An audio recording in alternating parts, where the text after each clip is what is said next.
नमस्कार दोस्तों, कैसे हैं आप लोग। उम्मीद करता हूं आप लोग बहुत अच्छे होंगे और आपकी तैयारी बहुत अच्छे से चल रही होगी। दोस्तों, यूपी पैट के कोर्स को कवर कर रहे हैं और भारतीय संविधान में आज जो हमारा टॉपिक है वह है संघीय प्रणाली एवं केंद्र राज्य संबंध। दोस्तों, बहुत पेचीदा टॉपिक होता है, बहुत कम बच्चों को पता होता है इस टॉपिक के बारे में, बहुत कम बच्चे नॉलेज रखते हैं। अधिकांश बच्चों को मज़ा आता पढ़ने में संसद, क्योंकि वो संसद पढ़ते हैं, उन्हें लगता है कि संसद पढ़ा संविधान कंप्लीट। मगर आज जो ये टॉपिक है ना, बहुत प्यारा टॉपिक है, क्योंकि संघीय प्रणाली या संघवाद कहिए एक ही बात है। क्योंकि संघीय प्रणाली को हम क्या कहते हैं, आप संघवाद कहते हैं, ठीक है। और आज हम पढ़ने वाले इसी में केंद्र राज्य संबंध के क्या क्या केंद्र राज्य संबंध होते हैं। तो देखिए, संघीय प्रणाली व केंद्र राज्यों का संबंध आज हम पढ़ने वाले हैं। बहुत यूनिक टॉपिक होने वाला है, बहुत अच्छे टॉपिक होने वाला है। तो जो चैनल पर भी नए हैं, पहली बार देख रहे हैं चैनल पर, तो वो चैनल को सब्सक्राइब करेंगे। और इससे पहले पूरी प्लेलिस्ट बनी हुई है आपकी यूपी पैट के कोर्स की, आप वहाँ जाइए और पूरे कोर्स का रिवीजन मार दीजिए और अच्छे से आपका जीएस वाला टॉपिक जो है ना बहुत मजबूत हो जाएगा। और उसी में हमने जो है आपको करंट अफेयर की क्लासें भी प्रोवाइड करा रखी हैं 2 माह की भी।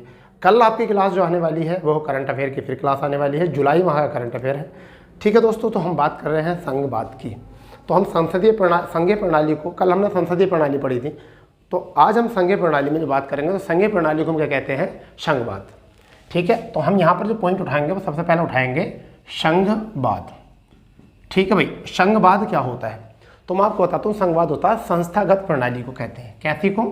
संस्थागत प्रणाली। संस्थागत प्रणाली को हम क्या कहते हैं, संघवाद कहते हैं, ठीक है। 2 प्रकार की राजनीतिक व्यवस्था को समाहित करती है ये क्या काम करती है, 2 प्रकार की, किसकी? 2 प्रकार की राजनीतिक, 2 प्रकार की राजनीतिक व्यवस्थाओं को समाहित करती है, व्यवस्थाओं को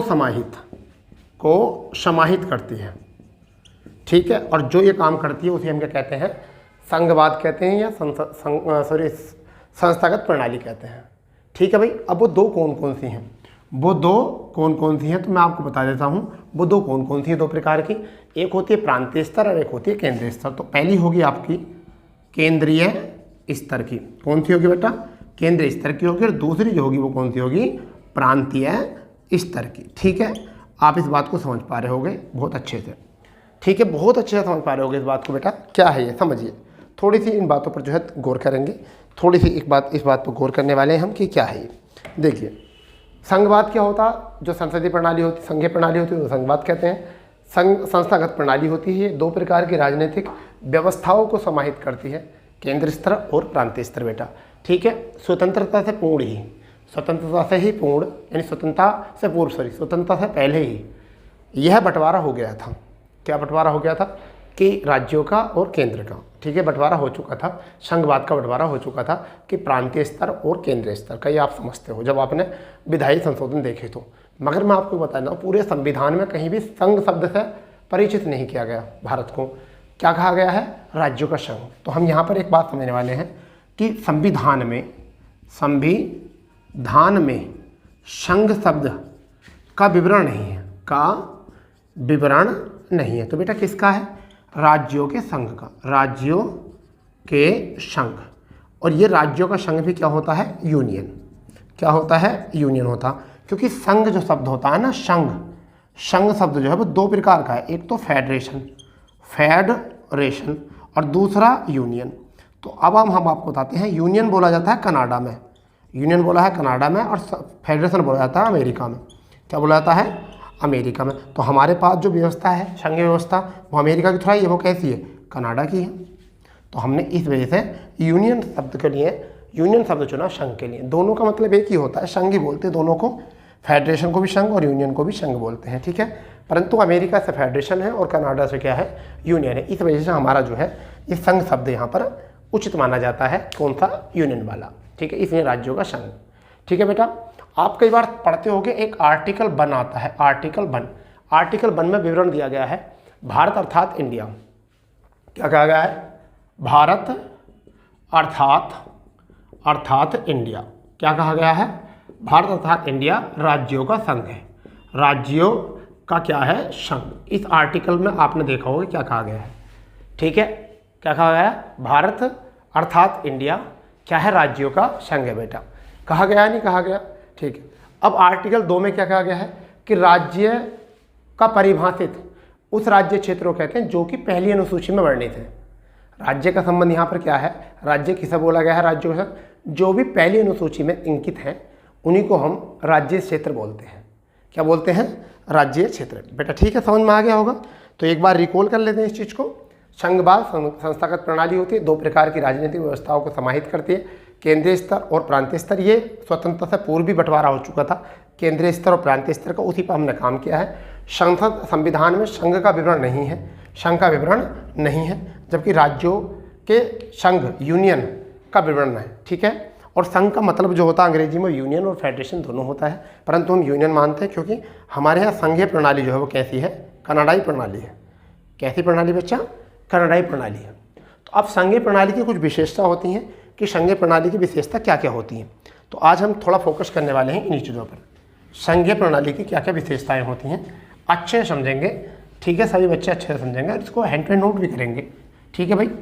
और मैं आपको बता देता हूँ, जो कैंडिडेट भी पार्टिसिपेट करना चाहते हैं कल को, तो कल को 8 घंटे की ऑफलाइन क्लास में मैराथन हो रही है, यानी कि संडे, ठीक है। कल को जो है 8 घंटे की मैराथन क्लास हो रही है संडे। मैं डेट बता देता हूँ कि वो डेट जो है आपकी वो रहेगी, आपकी डेट रहेगी 8 तारीख, क्योंकि आज 7 तारीख है, 8 तारीख को संडे ऑफलाइन मैराथन रहेगी। आप बच्चे सबसे ज़्यादा पार्टिसिपेट करेंगे, ठीक है भाई। तो चलिए अभी हम बात करते हैं, बात अभी क्या आती है, संघीय प्रणाली की विशेषता सॉरी क्या करने वाले हैं हम, संघीय प्रणाली की विशेषताएं। क्या करने वाले हम, विशेषताएं, संघीय प्रणाली की बेटा विशेषताएं हम पढ़ने वाले हैं, ठीक है। क्या होती हैं विशेषताएं, ठीक है ना, इतनी बात याद रखेंगे। तो पहली विशेषता होती है सरकार का स्वामित्व अधिकार क्षेत्र।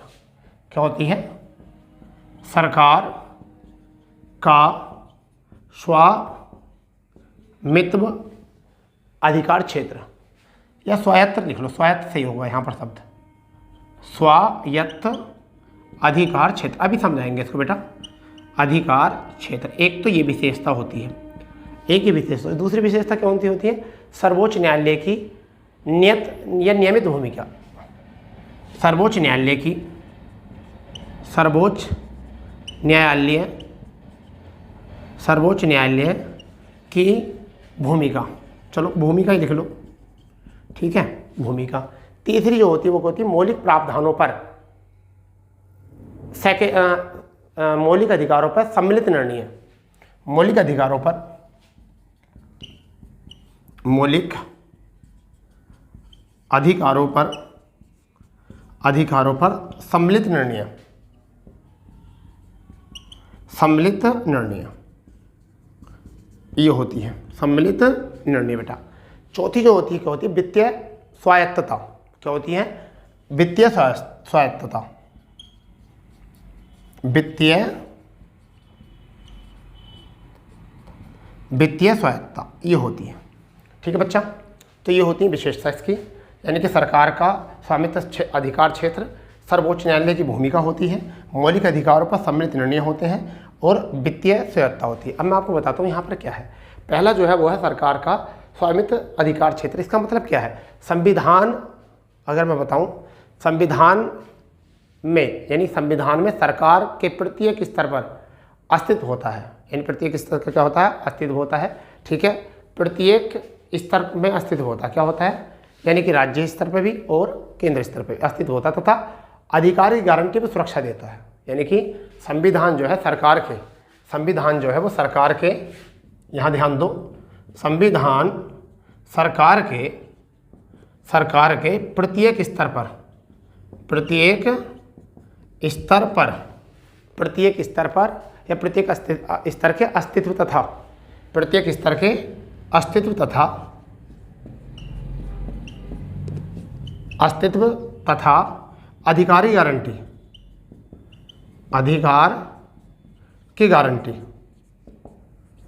गारंटी देता है, ठीक है। सरकार जो करती है वो क्या करती है, यानी संविधान क्या करता है, सरकार के प्रत्येक स्तर यानी केंद्र स्तर या राज्य स्तर के अस्तित्व तथा अधिकार की क्या करती है, गारंटी करती है, ठीक है बेटा। अगर बात करते हैं सर्वोच्च न्यायालय की नियत्ता क्या होती है, तो तुम्हें पता है देखिए राज्यों में जो होते हैं वो हाई कोर्ट होते हैं। राज्य में क्या होते हैं, हाई कोर्ट होते हैं। प्रत्येक राज्य का अपना एक अलग हाई कोर्ट होता है, ठीक है। और हर एक राज्य की बात जो होती है हाई कोर्ट मानता है। अंततः जब विवाद की स्थिति होती है तो हम हाई कोर्ट के विरुद्ध जो है अपील जो कर सकते हैं वो सुप्रीम कोर्ट में कर सकते हैं। इस वजह से जो है यहाँ न्यायिक भूमिका है इसकी। सर्वोच्च न्यायालय के आप सर्वोच्च न्यायालय के फैसले पर अपील दायर नहीं कर सकते, ठीक है। तो इसका नियमित है, ये केवल संघीय प्रणाली में होता है, संघीय प्रणाली में। जबकि क्या होता है यहाँ पर, एक होती है संघीय प्रणाली और एक होती है एकात्मक प्रणाली। एकात्मक प्रणाली अमेरिका में होती है, वहाँ पर क्या है, हम जो सुप्रीम कोर्ट होता है वहाँ का, उसके विरुद्ध भी अपील कर सकते हैं राष्ट्रपति पर, ठीक है। तो वो छोड़िए, वो बात हमारी नहीं। पैट का एग्जाम दे रहे हैं, ना कि हम मुख्य परीक्षा देने जा रहे हैं किसकी, IAS की, ठीक है। अब मौलिक अधिकारों का प्रावधान मैं समझाता हूँ यहाँ पर। क्या मौलिक अधिकारों का जो सम्मिलित निर्णय होता है, मौलिक अधिकारों में कोई परिवर्तन होता है या संशोधन होता है, मौलिक अधिकारों में संशोधन जो होता है तो वो कौन कौन करेगा, वो केंद्र व राज्य मिलकर करेंगे। क्या करेंगे, केंद्र व राज्य मिलकर करेंगे। इसे कोई भी अकेला नहीं कर सकता, ना ही केंद्र करेगा और ना ही राज्य करेगा, केवल दोनों मिलकर करेंगे। क्योंकि राज्यों से भी अनुमति पूछी जाती है मौलिक अधिकारों के लिए, केंद्र से ही पूछी जाती है। तो एक सरकार नहीं कर सकती, बदल सकती, जबकि दोनों सरकारें इसको क्या करेंगी, बदलेंगी। अब आती है वित्तीय स्वायत्तता क्या होती है। तो वित्तीय स्वायत्तता क्या होता है, वित्त के अनेक क्षेत्र हैं या अलग अलग क्षेत्र हैं। ऐसा मान के वित्त के अलग अलग क्षेत्र हैं, अलग अलग स्रोत हैं भारत में, यानी वित्त के अलग अलग क्षेत्र हैं, अलग अलग स्रोत हैं, जिससे क्या होता है, देश की सुरक्षा बनती है, बढ़ावा मिलता है, क्षेत्रीय विविधताओं में फ़ायदा मिलता है।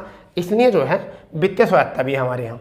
यानी वित्तीय स्वायत्तता से क्या होगा, आपका देश अलग अलग तो क्षेत्र हैं, क्या है बेटा, अलग अलग स्रोत हैं वित्त के, क्या है, अलग अलग स्रोत हैं। और ये ज़रूरी भी क्यों है, क्योंकि देश की सुरक्षा होती है, इससे क्या होती है, देश की सुरक्षा होती है, ठीक है। आर्यभट्ट संघ में और क्या होता है, बढ़ावा मिलता है देश को, क्या मिलता है, बढ़ावा, देश को बढ़ावा मिलता है। और क्या होता है, क्षेत्रीय व विविध कार्यों में निपुणता आती है। क्षेत्रीय विविध कार्यों में क्या आती है, निपुणता आती है। समझ लो इसको अच्छे से, हो गया ना। तो ये इसकी विशेषता है, संघवाद या संसदीय प्रणाली की विशेषता। सरकार को स्वामित्व अधिकार होता, बता दिया क्या होता है, ठीक है। सर्वोच्च न्यायालय की अपनी एक भूमिका होती है। मौलिक अधिकारों पर सम्मिलित निर्णय होता है, क्योंकि केंद्र राज्य दोनों का, ठीक है। वित्तीय स्वायत्तता होती है, अलग अलग स्रोत होते हैं वित्त के, देश की सुरक्षा होती है, देश को बढ़ावा मिलता है, क्षेत्रीय शक्ति बढ़ती हैं, और विधि कार्य भी होते हैं, विविध कार्य भी होते हैं यहाँ पर। इसलिए ये चीज़ें ज़रूरी हैं बेटा। चलिए अब हम बात करते हैं कि केंद्र राज्य संबंध। ये तो हमने संघ प्रणाली समझ ली है, अब हम समझने वाले हैं क्या, केंद्र व राज्यों का संबंध क्या है। और प्यारा क्वेश्चन है, आगे प्यारे पॉइंट है इसमें, आपको केवल इतने को कवर कर लेना, फिर आकर पैट का पेपर मैच करना कि सर आपने जो पढ़ाया था हूबहू वही पेपर बन के आया, तो ठीक है। तो ये तो ऐसे ही होता है बेटा, ऐसे ही होता। पिछले बार पेपर में भी ऐसे हुआ था, क्योंकि हमने ऑफलाइन जो क्लास पढ़ाई थी, क्योंकि ऑनलाइन पिछली बार तो था नहीं हमारे यहाँ से, क्योंकि हमने अपना चैनल जो शुरू किया है अभी 2023 में शुरू किया है, ठीक है। तो क्या था कि पिछली बार जब ऑफलाइन क्लास नहीं है तो बच्चों को हूबहू पेपर मिला और अच्छा स्कोर किया। कुछ तो भ्रमित ही हो गए, क्या खुशी के मारे इतना हल्का पेपर, ये तो वही है जो गुरुजी ने पढ़ाया था, समझ गए नहीं। चलिए अब हम बात करने वाले हैं किसकी,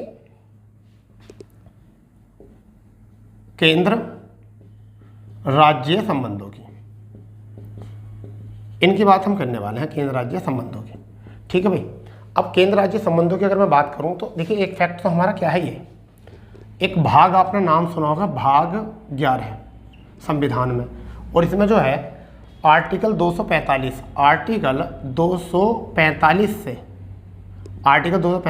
255 तक, आर्टिकल 245 से 255 तक मिलता है, वो केंद्र राज्य विधायी संबंधों पर चर्चा मिलती है।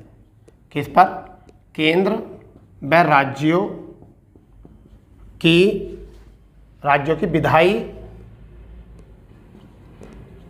विधायी संबंधों पर चर्चा, यानी यहाँ तो ये है। फिर एक इसी भाग में, भाग 11 में आर्टिकल 256 से 263 तक जो मिलता है वो क्या मिलता है, केंद्र व राज्यों के प्रशासनिक संबंधों पर चर्चा। केंद्र राज्यों के प्रशासनिक संबंधों पर चर्चा मिलती है। ठीक है, एक भाग 13 होता है। एक कौन सा होता है? भाग 13 है आपका। कौन सा है? भाग 13। और उसमें एक आर्टिकल है आपका, वो आर्टिकल है 268 से लेकर और 293 आई थिंक, ये है। इसमें क्या जानकारी मिलती है? इसमें केंद्र राज्यों के वित्तीय संबंधों की जानकारी मिलती है। किसकी? केंद्र व राज्यों की, केंद्र व राज्यों की वित्तीय संबंधों पर चर्चा, ये मिलती है। तो ये भी आपको पता होना चाहिए।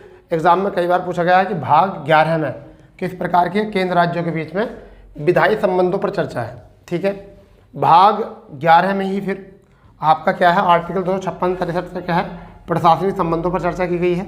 और भाग 13 में जो है 68 से लेकर 93 तक वित्तीय संबंधों पर चर्चा की गई बच्चा। तो इसको याद रख लेंगे आप, हाँ या ना?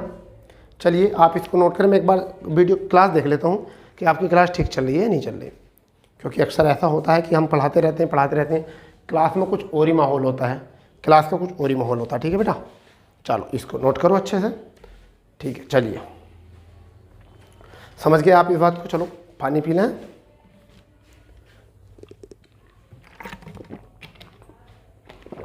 क्लियर बेटा? चलो अब हम एक चीज पढ़ेंगे। सबसे पहले विधायी संबंध। सबसे पहले हम कैसे पढ़ेंगे? केंद्र राज्यों के क्या संबंध? विधायी संबंध। केंद्र राज्यों के विधायी संबंध। इससे पहले विधायी संबंध से पहले आप एक चीज और नोट कर लीजिए, 1950 से 60 के दशक में, 1950 से 60 के दशक में जवाहरलाल नेहरू ने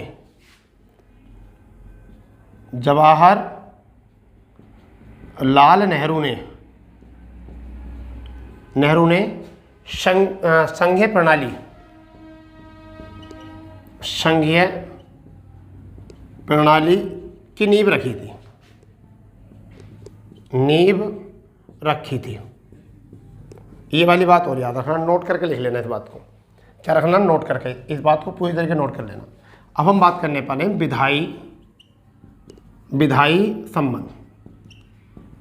विधायी संबंध याद करने वाले हैं। और विधायी संबंध जो होते हैं वो 3 प्रकार से होते हैं हमारे। एक होती है हमारी 7वीं अनुसूची में आते हैं, एक होती है हमारी 7वीं अनुसूची के अनुसार, एक आपकी होती है संघ सूची में। ठीक है भाई, एक आपकी होती है राज्य सूची बेटा, एक आपकी होती है समवर्ती सूची। ठीक है, एग्जाम में खूब आते हैं भर भर के क्वेश्चन। इसमें विषयों की संख्या जो है, वर्तमान में जो है वो कितनी हो चुकी है? यानी पहले 97 थी, अब जो हो चुकी है वो 100 हो चुकी है। इसमें पहले जो थी 66 थी, अब जो है 61 हो चुकी है। अब जो है कितनी हो चुकी है? 61 हो चुकी है। पहले यहाँ पर कितना था? पहले यहाँ 47 थी, अब जो है यहाँ 52 हो चुकी है, क्योंकि 5 जो है राज्य सूची के कहाँ चले गए हैं? समवर्ती सूची में चले गए। ठीक है बेटा, तो इसमें तुम्हें पता होगा संघ सूची में क्या होता है? केंद्र सरकार की विधायिका को, यानी कि केंद्रीय संसद को जो है विधायिका को कानून बनाने का, इसमें जो विषय शामिल होते हैं उन पर कानून बनाने और उन पर कर वसूलने की अनुमति होती है। तो कानून बनाने की शक्ति होती है, यानी कि संघ सरकार को संघ सूची के अंतर्गत आने वाले विषयों में कानून बनाने की शक्ति का अधिकार, राज्य में आने वाले विषयों के ऊपर कानून बनाने का अधिकार, समवर्ती सूची में क्या होता है? दोनों को ही क्या होता है? कानून बनाने का अधिकार होता है। परंतु प्रधानता दी जाती है, वो प्रधानता बेटा जो दी जाती है, किसे दी जाती है? केंद्र को ही दी जाती है। किसको दी जाती है? केंद्र को ही। इसमें तो अब थोड़े से आपको यहाँ याद करेंगे। यहाँ पर क्या है, देखिए इसमें पुलिस आपका इसी में आता है, पुलिस और नहीं, पुलिस इसमें कहाँ आता है? पुलिस तो राज्य सूची में आता है। चलिए इसको दोबारा देखते हैं क्या। सबसे पहले मैं इंक डाल लेता हूँ, आप इसमें देखिए। इसमें जो आता है समवर्ती सूची में वो क्या आते हैं? समवर्ती सूची में आपका आता है विदेशी मामले आते हैं इसमें। ठीक है बेटा, इंक डालनी पड़ेगी, काम चलेगा।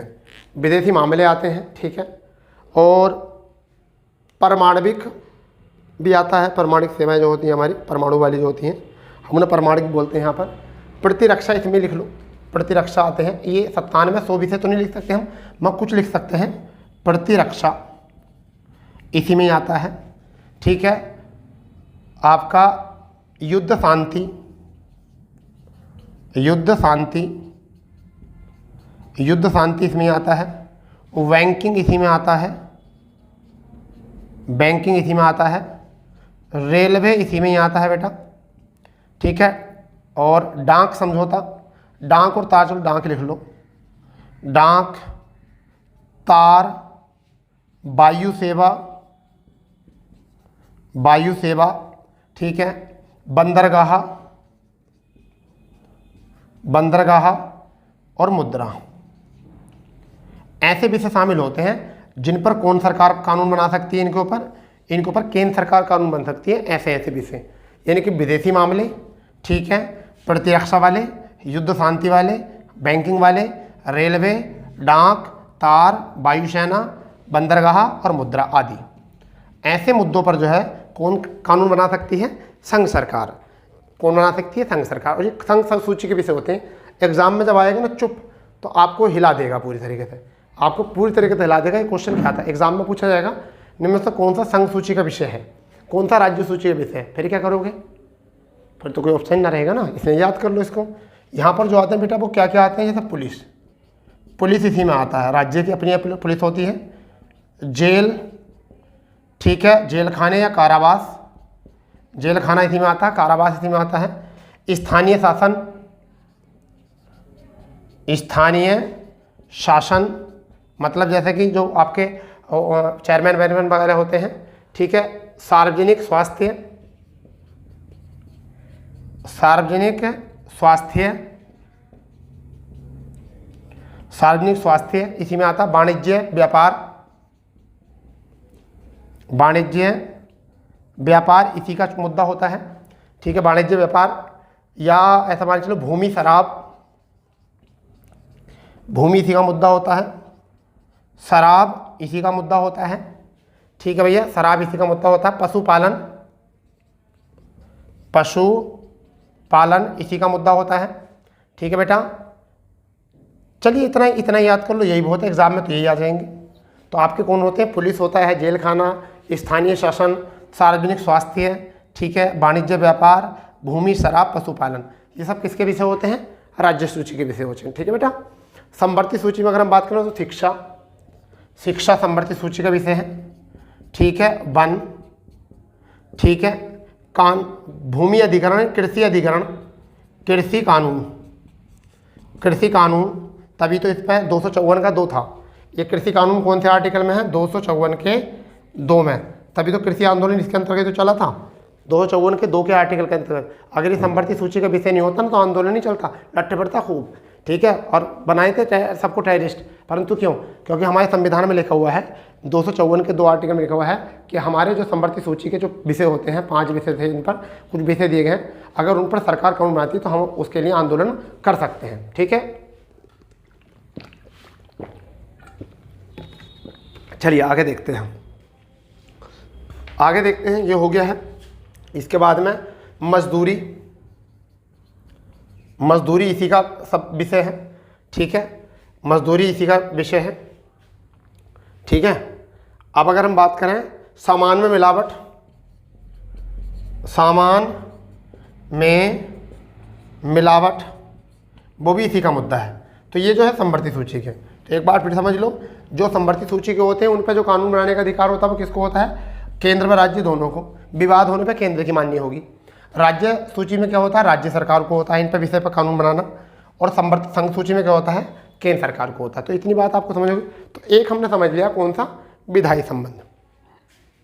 ठीक है भाई, विधायी संबंध हो गया क्लियर? ठीक है, चलिए अब जो हम दूसरा संबंध पढ़ने वाले हैं वो पढ़ने वाले हैं प्रशासनिक संबंध।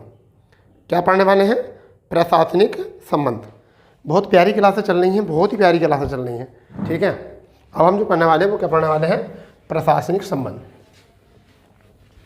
एक संबंध हो चुका है विधायी, अब हम जो पढ़ेंगे वो क्या पढ़ने वाले हैं? प्रशासनिक संबंध। ठीक है बेटा,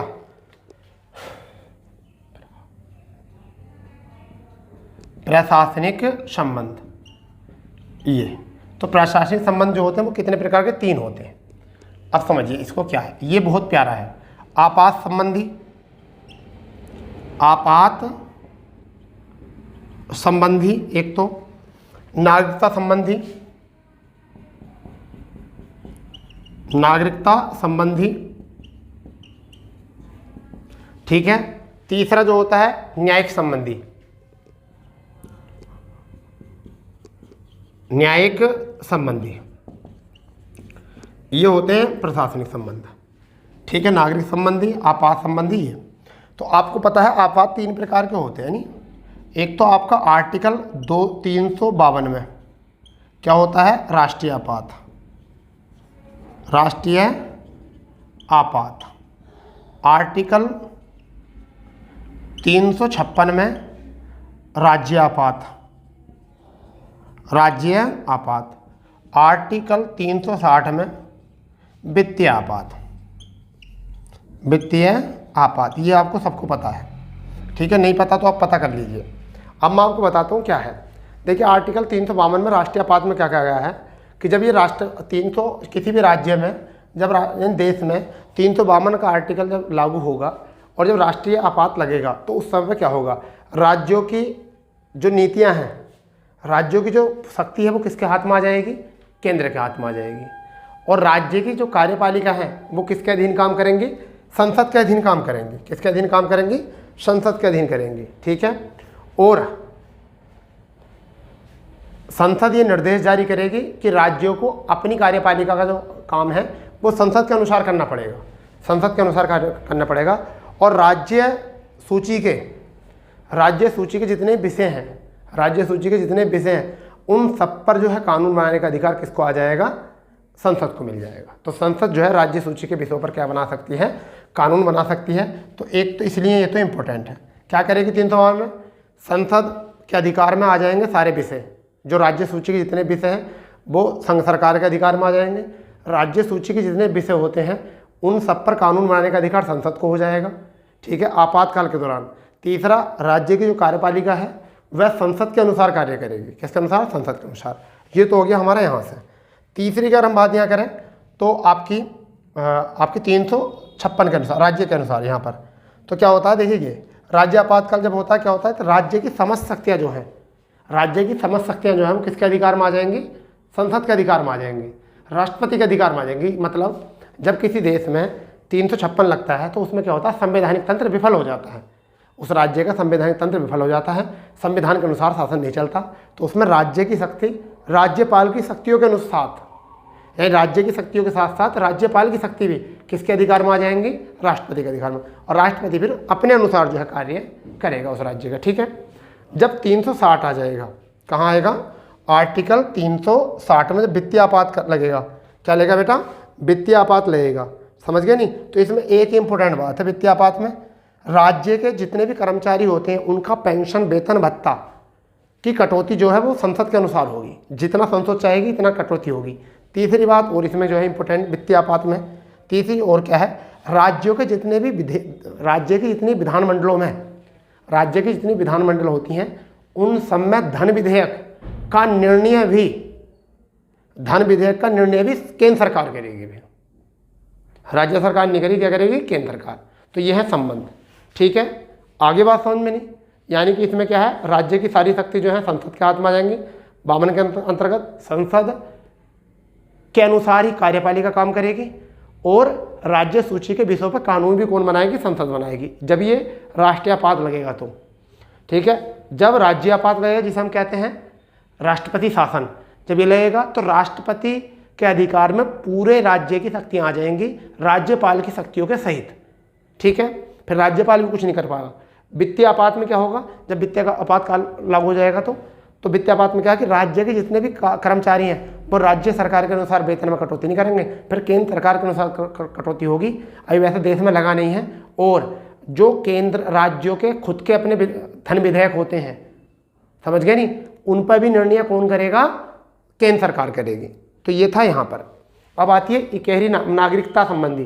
तो हमारे यहाँ क्या है? इकहरी नागरिकता है, यानी कि एकल नागरिकता। जबकि क्या होती है हमारे और जगह पर जो होती है वो क्या होती है, हमारे और जगह पर क्या होती है, अमेरिका में दोहरी नागरिकता है, वहाँ राज्य की नागरिकता भी लेनी पड़ती है और देश की नागरिकता भी लेनी पड़ती है। सपोज करो आप अलास्का में बस रहे हो, तो अलास्का द्वीप में बस रहे हो तो आप अलास्का की तो लोगे नागरिकता, फिर वहाँ पर अमेरिका की नागरिकता लेनी पड़ेगी। ठीक है, किसी न्यूयॉर्क में अगर रह रहे हो तो न्यूयॉर्क की भी नागरिकता लोगे और अमेरिका की भी लोगे ऐसी। परंतु हमारे यहाँ ऐसा नहीं है, हमारे यहाँ कहीं भी पूरे भारत में कहीं भी नागरिक जाकर एक ही नागरिकता के साथ बस सकता है। ठीक है, ये संबंध है, यानी वो राज्य में हो या केंद्र में, तो किसी भी राज्य में जाकर कोई भी नागरिक जो है वहाँ वास कर सकता है। पहले ये 2019 से पहले जम्मू कश्मीर में विराम था, परंतु जम्मू कश्मीर में जब से 370 का मुद्दा सोल्व हुआ है, जब से हम जम्मू कश्मीर में अभी वास कर सकते हैं। ठीक है बेटा, क्लियर इतनी बात, बहुत बढ़िया। चलिए अब बात आते हैं न्यायिक संबंधी। किस पर? न्यायिक संबंधी में क्या होगा, तो भारत की जो है, अब मैं आपको बताता हूँ, देखिए भारत की में जो है दोहरी न्याय, क्या है भारत में दोहरी न्याय प्रणाली है। कैसी है? दोहरी न्याय प्रणाली है। कैसी है? दोहरी न्याय प्रणाली है, यानी कि राज्यों के लिए क्या है, हाई कोर्ट है। ठीक है, और केंद्र के लिए क्या है, केंद्र के लिए जो है वो सुप्रीम कोर्ट है। परंतु हाई कोर्ट की बातों पे भी अपील कर सकते हैं, कहाँ पर? सुप्रीम कोर्ट में। तो राज्य में मान लीजिए किसी राज्य में कोई मुद्दा चल रहा है और उस मामले को हम, जैसे एक ज्ञान वापी मस्जिद का मामला है 1991 में, वहाँ पर स्थानीय पुजारियों ने जो है उसके परिसर में पूजा करने के लिए याचिका दायर की थी सेशन कोर्ट में। अगर वो सेशन कोर्ट के बाद में अगर वहाँ से याचिका खारिज होती है तो फिर वो कहाँ जाएंगे? सुप्रीम कोर्ट, वो हाई कोर्ट जाएंगे। और हाई कोर्ट जाने के बाद में अगर हाई कोर्ट में भी याचिका खारिज होगी तो फिर कहाँ जाएंगे? सुप्रीम कोर्ट में। तो हम ऐसा अपील कर सकते हैं, कोई भी राज्य जो है वो सुप्रीम कोर्ट में अपील कर सकता। तो ये हमारे हो गए प्रशासनिक संबंध। क्लियर, सारी बातों को समझते चले जाओ। ठीक है भाई, बढ़िया, बहुत अच्छे थे। अब हमारा तीसरा संबंध होता है, वो हमारा होता है वित्तीय संबंध। कैसा होता है? वित्तीय संबंध। ठीक है, जो हमारा भाग 13 में हमने शुरू में बता दिया था। किसमें था? भाग 13 में बेटा। ठीक है, प्यारी तरीके से बात समझिए, बच्चों को पता नहीं होती है क्योंकि नए पढ़ने में रुचि लेते, और अगर आपने रुचि ली तो शायद आप सबसे यूनिक हो, ठीक है बेटा। चलिए अब हम बात करने वाले हैं वित्तीय संबंधों की। हम बात करने वाले वित्तीय संबंधों की तीसरी बात ये क्या है? देखिए, ये वित्तीय संबंधों की बात करें तो कब से था? 1935 के अधिनियम आधारित है, ठीक है भैया। अगर हम बात करें तो इसमें 3 चीज़ें मिलती हैं। एक तो मिलता है वित्त आयोग, एक क्या मिलता है हमारा? वित्त आयोग इसमें। ठीक है, क्या आता है हमारा? एक तो आता है वित्त आयोग। तो सबसे पहले हम वित्त आयोग की बात करते हैं। वित्त आयोग, इसमें एक तो ये आता है वित्त आयोग, एक तो वित्त आयोग की अहम भूमिका होती है। तो वित्त आयोग का गठन अगर मैं बात करूं तो कैसा निकाय है? सबसे पहली बात तो ये करते हैं, आर्टिकल में किस में है? आर्टिकल 280 में है इसका जिक्र, आर्टिकल 280 में है। ठीक है भैया, आर्टिकल 280 में है इसका जिक्र। और अगर हम बात करें तो ये संवैधानिक निकाय है। कैसा निकाय है? संवैधानिक निकाय है और अर्ध न्यायिक भी है। कैसा है? अर्ध न्यायिक निकाय है, अर्ध न्यायिक है। राष्ट्रपति महोदय क्या करते हैं? राष्ट्रपति महोदय क्या करते हैं? इसके अध्यक्ष व सदस्यों को 5 वर्ष के लिए चुनते हैं। किसके लिए? 5 वर्ष के लिए चुनते हैं। ठीक है भाई, 5 वर्ष के लिए चुनते हैं। इतनी बात आ गई है। अब बात आता है भैया, इसका कार्य क्या है? क्यों पढ़ा रहे हैं आप इसमें वित्तीय संबंध में? तो इसका कार्य होता है वित्त आयोग का केंद्र व राज्यों के बीच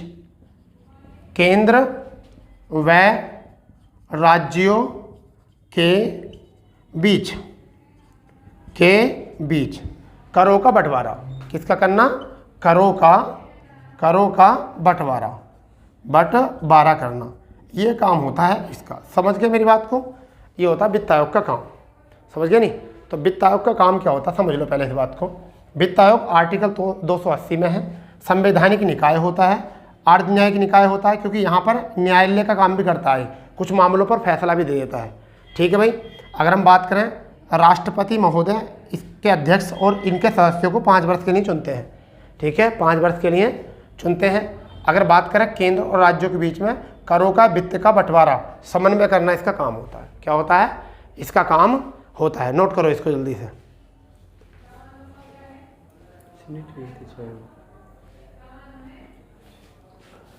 ठीक है भाई, हो गया इतना। तो एक तो आपका आ गया, ये कौन था? एक तो काम आपका आ गया ये वाला वित्त आयोग का। एक इसमें एक चीज़ और आती है जीएसटी। इसके अंतर्गत एक चीज़ और आती है, क्या आती है? जीएसटी। दूसरी चीज़ है, एक चीज़ और ऐड कर लो इसमें, कौन सी? जीएसटी। ठीक है, इसी के अंतर्गत आती है वो भी। इसमें जीएसटी का अहम रोल है, जीएसटी। इसकी हमने क्लास बना दी है, आपको आप देख लेना क्लास, ये ज़्यादा डिटेल में बतानी तो है नहीं। तो इसका 101वां संशोधन है, 101वां संविधान संशोधन, 101वां संविधान संशोधन 2016। लागू कब से हुआ था? 1 जुलाई से। 1 जुलाई से जीएसटी लागू हो गई थी 2017 से। ठीक है, लागू हो गई थी। ठीक है, अब जीएसटी जो होती है वो क्या होती है? देखिए मैं आपको बताता हूँ क्या जीएसटी। एक तो होती है सीजीएसटी, एक होती है एसजीएसटी, एक होती है आईजीएसटी। ये 3 होती हैं। ये केंद्र, ये राज्य और ये केंद्र व राज्यों के बंटवारे को लेकर, यानी केंद्र व राज्य, यानी कि यूटी वाले मामले जो होते हैं इनके लिए। क्लियर? इतनी बात समझ रहे हो? अब ये तो मुद्दा नहीं है ना इसका, जीएसटी का ये तो मुद्दा नहीं है ना। मुद्दा ये है कि आर्टिकल 246 में चीज़ें हैं। आर्टिकल 246 में जो है ये वाली चीज़ें हैं कि केंद्र में, राज्य में और यूटी में जीएसटी लागू करना। ठीक है, जबकि मैं आपको बताता हूँ मुद्दे की बात। आर्टिकल 268 के ए में पहले विवरण था, वो क्या था? सेवा कर। ठीक है, क्या था? सेवा कर का। परंतु अब क्या कर दिया? इसे समाप्त कर दिया। क्या कर दिया? समाप्त कर दिया। पहले सेवा कर का जिक्र जो था वो किस में था? आर्टिकल 268 में समाप्त कर दिया इसको। फिर आर्टिकल 270 में क्या था? केंद्र व राज्यों के बीच लगाना, यानी कि केंद्र व राज्यों को कर लगाना व वसूल करना, आर्टिकल 270 में था। आर्टिकल 271 में ये क्या था? इसमें क्या था? अधिभार और उपकर लगाना, अधिभार व उपकर लगाना, ये आर्टिकल इसमें था। तो इनको सबको समाप्त कर दिया। ठीक है, इसे कौन लगाता था? अधिभार को, उपकर को? केंद्र सरकार। अब इसका संबंध कैसा हो गया? राज्यों में भी लगते थे अधिभार भी और उपकार भी। तो उपकर भी और अधिभार कर भी, ये सब कहाँ लगते थे? राज्यों में भी। इस वजह से इसका संबंध बन जाता है यहाँ से, बहुत इंपॉर्टेंट। ठीक है, चलो इसके बाद में कुछ हमारी जो है ना, कुछ हमारी यहाँ पर समितियाँ हैं, संघीय प्रणाली से जुड़ी हुई कुछ समितियाँ हैं, और उन समितियों का समझ में आना चाहिए हमें बिल्कुल बहुत अच्छे से। कुछ समितियाँ, और समितियाँ क्या हैं? पहली प्रशासनिक सुधार आयोग। पहला कौन सा है? प्रशासनिक सुधार आयोग। ठीक है भाई, इसका जो गठन किया गया था वो क्या गया था? 1966 में। कब किया गया था? 1966 में। किसने किया था? अगर हम बात करें मोरारजी देसाई ने। किसने किया था? मोरारजी देसाई ने किया था। ठीक है, रिपोर्ट जो पढ़ी थी, रिपोर्ट की जांच जो की थी MC सीतलवाड़ ने। रिपोर्ट किसने की थी? MC सीतलवाड़, याद रखेंगे। ठीक है, सिफारिश जो की थी कितनों की थी? सिफारिश जो की थी वो कितने विषयों की थी? सिफारिश जो की थी वो कितने? 22 विषयों की थी। किसकी? 22 सिफारिशें की थी, 22 विषयों की। ठीक है, जबकि उनमें एक जो थी वो भी एक शामिल थी 263 आर्टिकल 263 में चर्चा है। क्या चर्चा है? एक अंतर्राज्यीय आयोग की, एक अंतर्राज्यीय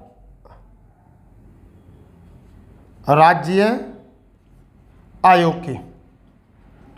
की उन 22 सिफारिशों में ये भी थी, एक सिफारिश। ठीक है भाई, एक ये सिफारिश भी थी। ठीक है, इसके बाद में दूसरा आयोग जो होता है वो कौन सा होता है? राजमन्नार मन्नार समिति, इसका जो गठन किया गया था वो कब किया गया था बेटा? इसका गठन किया गया था 1969 को, 1969 को किया गया था राजमन्नार समिति का। ठीक है भैया। और ये क्या था, इसमें मैं आपको बताता हूँ क्या था। ठीक है, ठीक है, ये देखो क्या था। इसका एक सबसे इम्पोर्टेंट ये है, तमिलनाडु ने शुरू किया था। किसने किया था? तमिलनाडु सरकार ने, तमिलनाडु सरकार ने। ठीक है, इसका क्या था मैं आपको बताता हूँ। राज्यों को स्वायत्त दिलाने के लिए, किस चीज़ के लिए? राज्यों को स्वायत्तता दिलाना, राज्यों को स्वायत्तता दिलाने का काम इन्होंने किया था। ठीक है, तो आपसे एग्जाम में पूछेगा राजमन्नार समिति का संबंध किससे है, तो कब बनी? सबसे पहले तो 1969 में तमिलनाडु सरकार ने बनाई थी और राज्यों को स्वायत्त दिलाने के लिए ये बात की गई थी। एक इसमें आती है पश्चिम बंगाल स्मरण पत्र, पश्चिम बंगाल स्मरण पत्र। ठीक है, ये कब पेश किया गया था? ये 1977 में पेश किया गया था। ठीक है, 1977 में पेश किया गया था। और इसमें क्या कहा गया था? इसमें कहा गया था बेटा आर्टिकल 356, 357 और 360 को पूर्णतः समाप्त करने के लिए, पूर्णतः समाप्त करने की बात की थी, पूर्णतः समाप्त करने की बात की थी। ठीक है, चौथी बात यहाँ पर क्या आ जाएगी बेटा? सरकारिया आयोग, सरकारिया आयोग। तो सरकारिया आयोग की बात आ जाएगी इसमें। सरकारी आयोग की स्थापना हुई थी 1983 में। कब हुई थी? 1983 में। अंतिम रिपोर्ट जो पेश की गई थी वो कब की गई थी? अंतिम रिपोर्ट जो पेश की गई थी वो कब की गई थी इसकी? वो की गई थी 1987 में, 1987 में। जबकि जारी कब से हुई थी? जारी हुई थी भैया 1988 में, 1988 में। ठीक है, अब इसका क्या मतलब था मैं आपको बताता हूँ। इसका क्या मतलब था, इसमें अगर हम बात करते हैं तो लगभग ऐसा मान के चलिए कि 247 सिफारिशें हुई थी राज्यों में कानून लागू करने की, परंतु कितनी लागू हो पाई? 180 लागू हो पाई, 180, जिसमें से एक 1990 में गठन हुआ था केंद्र राज्य परिषद का, केंद्र राज्य परिषद का। ये भी इसमें से एक थी, ये भी इसमें से एक थी। तो पहले इनको समझेंगे, क्या थी। पहली बात है प्रशासनिक सुधार आयोग। प्रशासन को सुधारने के लिए एक आयोग बना था केंद्र राज्यों के संबंधों में। 1976 में मोरारजी देसाई ने बनाया था। रिपोर्ट किसने पढ़ी थी? MC सीतलवाड़ ने। ठीक है, सिफारिश की थी 22 विषय और जोड़ने की, जिससे कि केंद्र राज्यों के संबंध अच्छे सुधर सकें। ठीक है, और उसमें से एक ये भी था कि अंतर्राज्य परिषद या अंतर्राज्य आयोग, अंतर्राज्य परिषद का गठन करना था। तो उसमें एक मांग 22 में से ये भी थी। और ये आपको याद रहे किस प्रकार की मांग थी। दो राज्यों के बीच में विवाद होता है तो उसको सुलझाने के लिए अंतर्राज्य परिषद की जरूरत पड़ी थी। तो ये प्रशासनिक सुधार था किसके लिए? केंद्र में राज्यों के संबंध के लिए। दूसरी समिति क्या थी? राजमन्नार समिति थी 1969 में, और तमिलनाडु सरकार ने पेश की थी समिति। इनने कहा था राज्यों को भी स्वायत्त दिलवाओ, यानी राज्यों की अपनी एक सत्ता होनी चाहिए। क्या होनी चाहिए?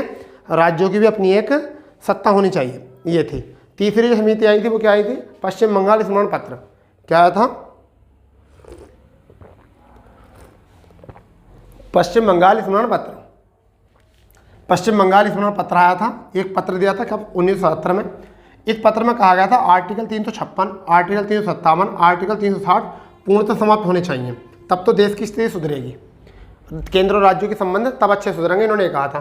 परंतु गौर हुई नहीं, आज भी जिंदा है सारे आर्टिकल। उसके बाद में सरकारिया आयोग ने 1963 में अपनी रिपोर्ट दी थी। अंतिम रिपोर्ट प्रस्तुत की थी 87 में और जारी हुई थी 88 में। इन्होंने 247 सिफारिशें की थी देश में केंद्र और राज्यों के रिश्तों को सुधारने के लिए, परंतु लागू कितनी हो पाई?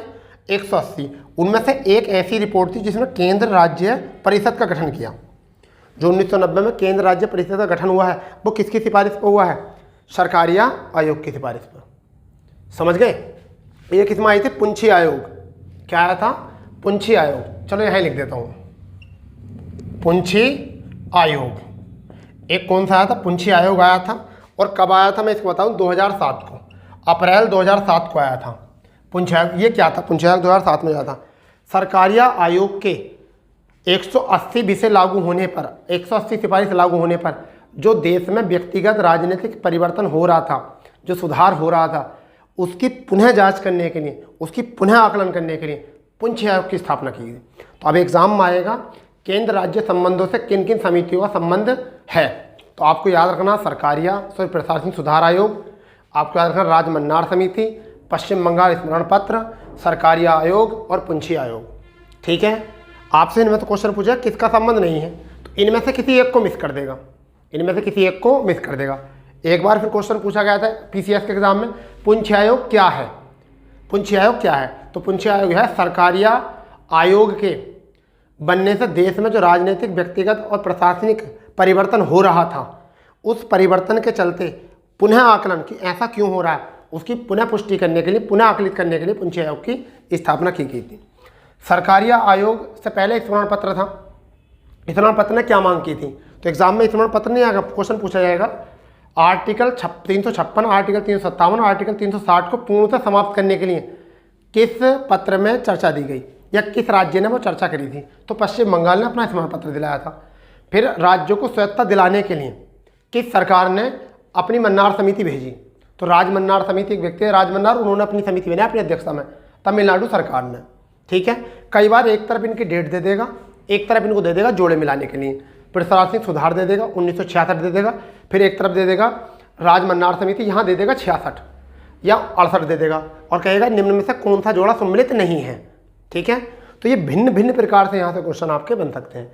तो ये था आपका संघीय प्रणाली और केंद्र राज्य संबंध।